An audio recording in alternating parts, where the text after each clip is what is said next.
Students. Hello बच्चों, कैसे हो आप? तो देखिए, कल की क्लास में हमने अबाउट द इन्वायरमेंटल बैलेंस और उनमें दी गई एक्टिविटीज के बारे में पढ़ा है। ओके। सो और यहाँ पे what is mean by biodiversity. Okay, ये भी हमने कल की क्लास में पढ़ा है। तो आज हम नेक्स्ट अबाउट द इन्वायरमेंट ये कंटिन्यू करते हैं। ओके।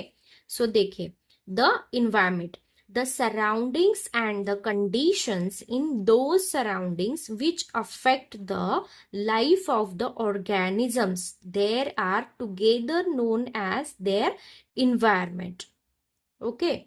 So यहाँ पे देखिए, the surroundings and the conditions in those surroundings which affect the life of the organisms there, मतलब जो सराउंडिंग और कंडीशंस होते हैं इन दो सराउंडिंग्स विच अफेक्ट, मतलब वो सराउंडिंग और कंडीशंस जो भी लाइफ ऑफ ऑर्गेनिजम्स, मतलब जो भी ऑर्गेनिजम्स की लाइफ है उनको वो अफेक्ट करते हैं, और वो सभी मिला के together known as their environment, वो सभी मिला के क्या कहते हैं? पर्यावरण कहते हैं।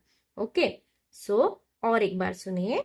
सो जो भी हमारे आसपास का वातावरण है, जैसे कि हवा, पानी, मिट्टी, सूरज, पशु पक्षी, यह सभी मिलाकर हमारा वातावरण बनता है और हमारे जीवन को प्रभावित करता है। ओके। सो जो भी हमारे इर्द गिर्द का वातावरण है, जो भी परेशानियां वहां होती है, जो जीवों की जिंदगी को प्रभावित करती है, उन सबको मिलाकर हम उनका पर्यावरण कहते हैं। उन सबको मिलाकर हम क्या कहते हैं? पर्यावरण कहते हैं। Okay, got it. So what is environment? समझ में आया? सो यहाँ पे देखिए next. So it includes many components such as sunlight, air, water, soil, plants and animals etc. So it includes many components. So ये कितने सारे components को include करता है? such as sunlight, सूरज की रोशनी, एयर हवा, वाटर पानी, सॉइल मिट्टी, प्लांट पेड़ पौधे, एंड एनिमल्स पशु पक्षी एक्सेट्रा। सो ये सभी यहाँ पे कंपोनेंट्स इंक्लूड होते हैं। Okay. So now there is living and next. Okay. Living and non-living things are depend on each other. So living और non-living things ये एक दूसरे के ऊपर डिपेंड रहते हैं। Okay. So there is a lot of give and take और interaction between them. So वहां पे क्या रहता है? गिव एंड टेक का एक रिलेशन रहता है, मतलब देना और घेना, ऐसे एक इंटरेक्शन उनमें बना हुआ रहता है और ये साइकिल चलती रहती है। So environmental science studies this interaction. So environmental science में हम इस इंटरैक्शन के बारे में पढ़ सकते हैं। Okay, in detail. Okay. So now ये देखिए नेक्स्ट।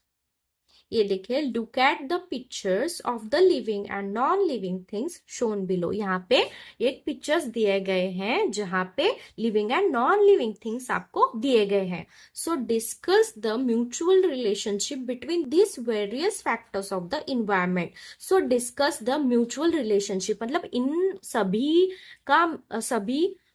जीवों का और लिविंग और नॉन लिविंग थिंग्स का जो भी म्यूचुअल रिलेशनशिप है, उनका वेरियस फैक्टर्स में जो भी इन्वायरमेंट में जो भी ये इंटरेक्शन बना हुआ रहता है उसके बारे में और उनके रिलेशन के बारे में डिस्कस कीजिए, ऐसे यहाँ पे कह रहे हैं। ओके।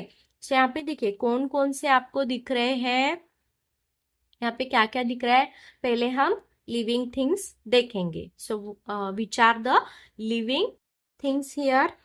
सो देखिए यहाँ पे बाघ है, टाइगर, हाथी, गाय, चील है, बगुला है, सांप है, ओके, चूहा, टिड्डा, गिरगिट, बतख, ये सभी सजीव वस्तुएं यहाँ पे मौजूद है, living things. And non living things कौन कौन से हैं यहाँ पे? देखिए, सूरज है, जलस्रोत मतलब तालाब है, मिट्टी है, मिट्टी, पत्थर, लकड़ी, ये सभी यहाँ पे दिए गए हैं, जो भी नॉन लिविंग थिंग्स यहाँ पे है। ओके, सो देखिए, इन सबका आपसी इनका और इनके बीच का आपसी संबंध हम देखते हैं। सो पहले देखिए, यहाँ पे सूरज है, तो सूरज क्या करता है? सभी पेड़ पौधों को लिए पौधों के लिए ऊर्जा का मुख्य स्रोत है।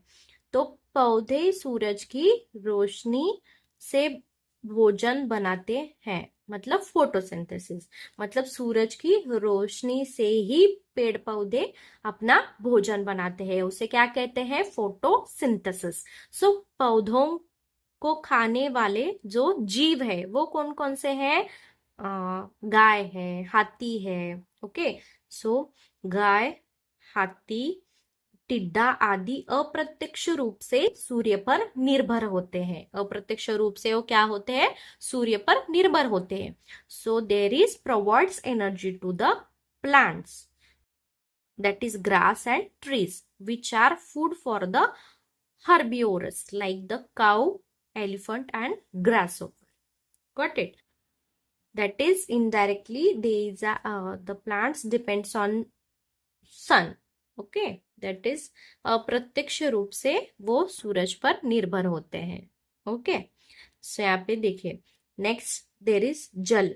सो जल का कैसे संबंध है? देखिए, सो सभी जीवों के लिए आवश्यक क्या है? जल। जल एक बहुत ही आवश्यक यहाँ पे है, सभी जीवों के लिए जल बहुत ही आवश्यक है। सो मछली जल में रहती है, बतख जल में तैरती है, बगुला मछली को पकड़कर खाता है, अन्य सभी जीवों को पानी की बहुत ही ज्यादा आवश्यकता होती है। सो ये भी पानी के ऊपर डिपेंड है।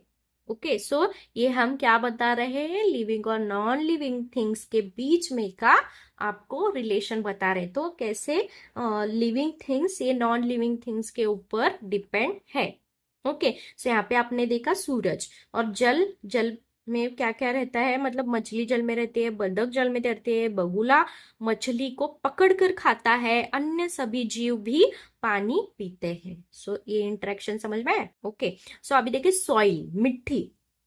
सो मिट्टी का कैसे रिलेशनशिप है? So there is plants grow in soil which are eaten by herbivores like elephant and cow.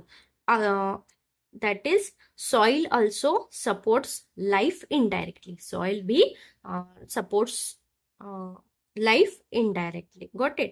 जैसे कि पौधे मिट्टी में उगते हैं, जिनको शाकाहारी जीव जैसे गाय, हाथी आदि खाते हैं, और चूहा क्या करता है? मिट्टी में बिल बनाकर रहता है। सो उसका भी रिलेशनशिप उसमें आ गया। Got it? अभी समझ में है लिविंग और नॉन लिविंग थिंग्स में कैसे रिलेशनशिप बनता है? ओके, सो यहाँ पे देखिए, पत्थर, लकड़ी और धुआं, मतलब रॉक्स, वुड, स्मोक, ये भी नॉन लिविंग में आते हैं। मतलब इनका कनेक्शन अभी कैसे है? ये सभी नॉन लिविंग में आते हैं, तो इनका रिलेशनशिप लिविंग्स के बीच में कैसे है? तो देखिए यहाँ पे, so there is provide shelter to insects, reptiles like snakes, rats, etc. So इन सभी को पत्थर, लकड़ी, ये सभी क्या करते हैं? मतलब जीवों को आश्रय देते हैं, रहने के लिए जगह, मतलब इंसेक्ट्स को मिलती है, रेप्टाइल, सांप, ये सभी जीवों को इन लिविंग थिंग्स को नॉन लिविंग का कैसे उनसे रिलेशनशिप बनता है, सो ये यहाँ पे कहा गया है। ओके, समझ में आ रहा है आपको? ओके, सो पत्थर और लकड़ी छोटे जीवों को छुपने या रहने की जगह बनाते हैं। समझ में आया? पत्थर और लकड़ी ये क्या करते हैं, छोटे जीवों को छुपने के लिए, रहने के लिए जगह बनाते हैं। सो धुआं वायु प्रदूषण बढ़ाता है। धुआं क्या करता है, वायु प्रदूषण बढ़ाता है, जिससे सभी जीवों का स्वास्थ्य प्रभावित होता है। धुआं और वायु प्रदूषण से क्या होता है, अ, सभी जीवों का स्वास्थ्य के ऊपर उनका प्रभाव पड़ता है। तो ये इनका एक दूसरे के ऊपर जो भी संबंध है ये समझ में आया। सो पत्थर लकड़ी ये कैसे उन पर डिपेंड होते हैं।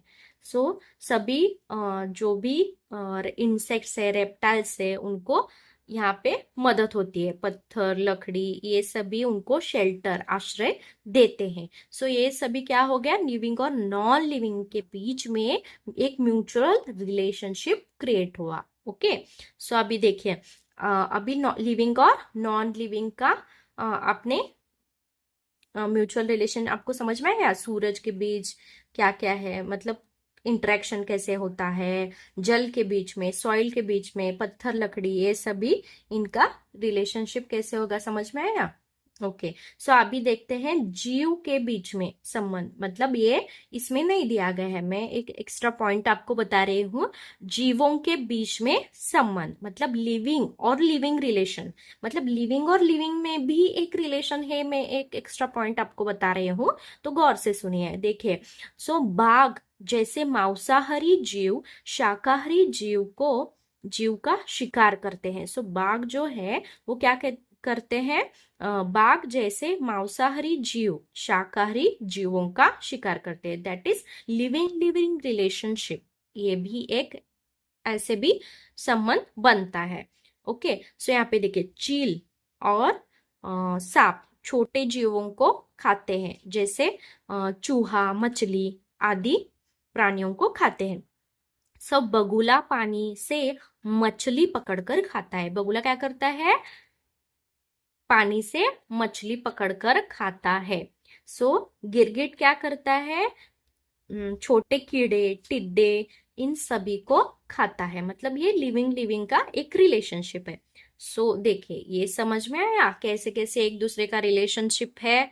ओके, मैंने इजीली आपको बता दिया है। सो अभी क्या है, इसका एक निष्कर्ष और एक कंक्लूजन हम देखते हैं। सो कंक्लूजन क्या है बच्चों, तो देखिए यहाँ पे सभी जीवित और अजीव चीजें जो एक दूसरे पर निर्भर है। सो ये हमारा यहाँ पे कंक्लूजन बनाया गया है। ओके, समझ में आया। सो कंक्लूजन क्या है, सभी जीवित और अजीव चीजें एक दूसरे पर निर्भर होती है।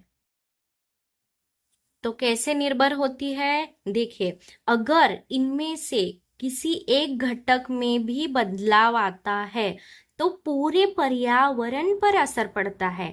जैसे अगर पानी सूख जाए तो मछली मर जाएगी, और पेड़ पौधे नष्ट हो जाए तो शाकाहारी जानवरों को भोजन नहीं मिलेगा। तो ये इनका क्या हो जाएगा, थोड़ा सा भी पर्यावरण में बदल हो जाएगा तो इन सभी जीवों पर असर पड़ेगा। तो इसीलिए लिविंग और नॉन लिविंग एक दूसरे के ऊपर इतने डिपेंड है। ओके, सो समझ में आया how they are depending each other, सब because of this things, because of their so much of the interaction और गिव एंड टेक रिलेशन कैसे है, ये इजीली मैंने आपको बताया है। समझ में आया। सो यहाँ पे देखिए, निष्कर्ष क्या हो गया, सभी जीवित और अजीव चीजें एक दूसरे पर निर्भर है। क्यों निर्भर है, क्योंकि थोड़ा सा भी उनमें से एक घटक में बदलाव, एक घटक में कौन सा थोड़ा ही तो बदलाव आ गया तो पूरे पर्यावरण पर उसे असर पड़ता है। ओके, समझ में आया। अगर पानी सूख जाए तो क्या होगा, मछली मर जाएगी। पेड़ पौधे नष्ट हो जाए तो क्या होगा, शाकाहारी जीवों को पानी नहीं मिलेगा। तो ये सभी एक दूसरे पे कैसे रिलेशनशिप बनाए हुए हैं, कैसे उन पे अंडरस्टैंडिंग है और इंटरेक्शन बना हुआ है, एक दूसरे के ऊपर कैसे डिपेंड है, ये सभी आपने यहाँ पे देखा है, आपको इजीली समझ में आया होगा। ओके, सो देखिए, इस क्लास में हम यहीं पे रुकते हैं। सो नेक्स्ट क्लास कंटिन्यू करने के लिए सो नेक्स्ट वीडियो जरूर देखें और सब्सक्राइब करें और बेल आइकन को जरूर प्रेस करें, क्योंकि आपको नेक्स्ट वीडियो आपको उसका नोटिफिकेशन जरूर मिले। ओके, सो नेक्स्ट क्लास में मिलते हैं बच्चों। ओके, बाय बच्चों।